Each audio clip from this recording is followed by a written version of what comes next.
Goa Organics వారి skin care, hair care, wellness products కోసం AP, తెలంగాణలో డిస్ట్రిబ్యూటర్లు కావాలను వివరాలకు స్క్రీన్ పైన ఉన్న నెంబర్కి కాల్ చేయండి. కృష్ణా జిల్లా తెలుగుదేశం పార్టీ అధ్యక్షుడు మాజీ ఎంపీ కొనకళ్ళ నారాయణరావు అస్వస్థకు గురయ్యారు. ఆయన గుండెపోటుకు గురవడంతో వెంటనే కుటుంబ సభ్యులు స్థానికంగా ఉన్న ఆసుపత్రికి తరలించడం జరిగింది.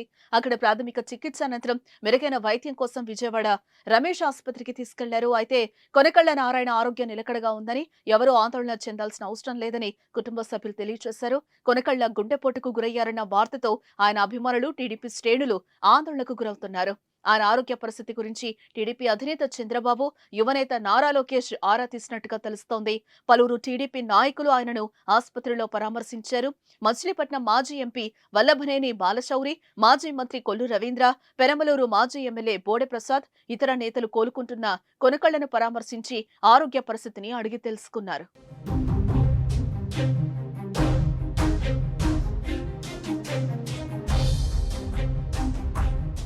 కొనకళ్లకు గుండెపోటు రావటం ఇది రెండోసారి. గతంలో తెలంగాణ, ఆంధ్ర విభజన సమయంలో ఢిల్లీలోని పార్లమెంట్లో మొదటిసారిగా గుండెపోటుకు గురయ్యారాయన. మరోసారి ఇప్పుడు హార్ట్ స్ట్రోక్ రావటం ఆందోళన కలిగిస్తోంది. కొనకళ్ళ నారాయణరావు 2009, 2014 ఎన్నికల్లో తెలుగుదేశం పార్టీ తరపున మచిలీపట్నం ఎంపీగా గెలిచారు.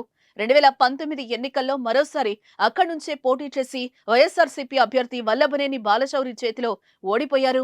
2024 ఎన్నికల్లో పొత్తులో భాగంగా మచిలీపట్నం సీటు జనసేన పార్టీకి కేటాయించడంతో ఆయనకు టికెట్ దక్కలేదు. కొనకళ్ళ నారాయణరావు కృష్ణా జిల్లా తెలుగుదేశం పార్టీ అధ్యక్షుడిగా కొనసాగుతున్నారు. అలాగే ఎన్నికల ప్రచారంలో కూడా పాల్గొన్నారు ఆయన.